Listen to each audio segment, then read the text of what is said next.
Hello all, welcome to today's class. Today's class is about Agatha Christie's Murder on the Orient Express. As the title suggests, it is a murder mystery and it is a very popular, widely read and widely prescribed and equally watched murder mystery. It was published in 1934 and it was also adapted into a film and also into radio plays.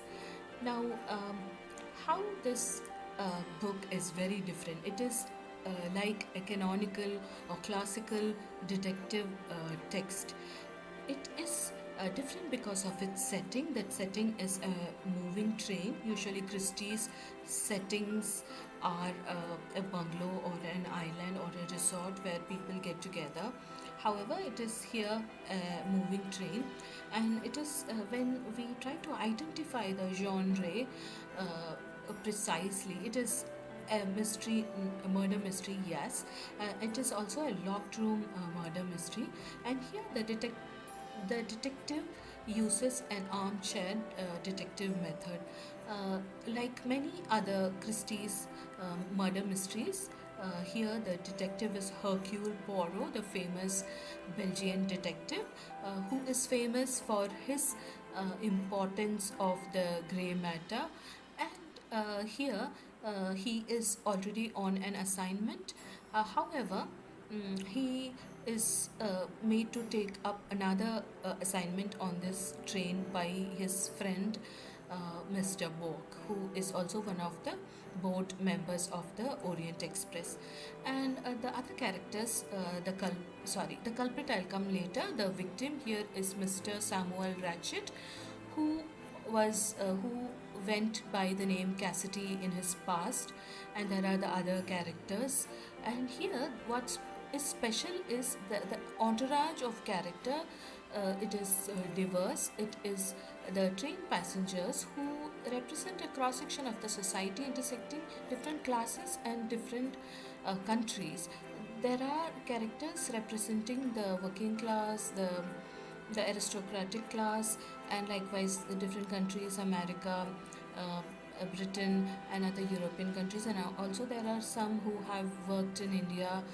And yes, so we learn about the characters, their dressing, their behavior, everything through Hercule Poirot's observation.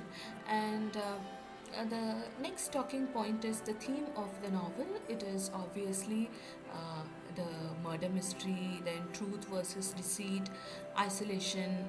As this train is stuck here, it has been halted due to the weather conditions, the harsh weather condition. It has been snowing, so the train is unable to carry on.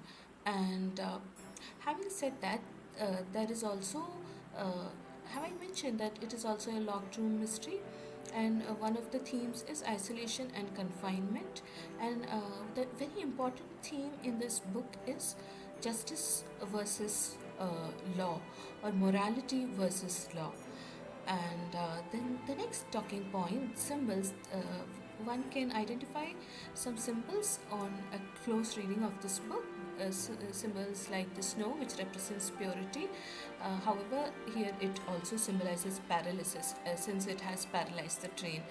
And there are the other symbols which are also the misleads, the evidences. For example, which also act as misleads. For example, the kimono, which is planted in order to mislead the detective. And I forgot to mention about the sidekicks when we discuss the characters. Here, there is no appointed sidekick. However, there is the doctor who helps, who supports and helps Poirot in his examination, medical examination, and there is Mr. Bork who supports and facilitates the interview. Now, interview is a very important method, as we know Poirot uses, and that he does here also in order to observe their psychological and behavioral patterns. And having said that, the ending of this novel is very different, and it is different. Why? Number one, because there is more than one culprit. involved in the crime. There are 12 of them, and this reminds me that the number 12 is also symbolic, which symbolizes the 12 number jury. And likewise, another point or another idea which sets this novel apart is how Poirot he maintains silence, and when he presents, he comes up with two solutions, and in order to he sacrifices law in I mean, in order to preserve justice. So uh, this is why this novel, Christie's novel, is very important. How in it transcends the legal framework. So I think we have discussed a lot and enough. And if you would like to read in detail, please visit my website. Thank you for listening in.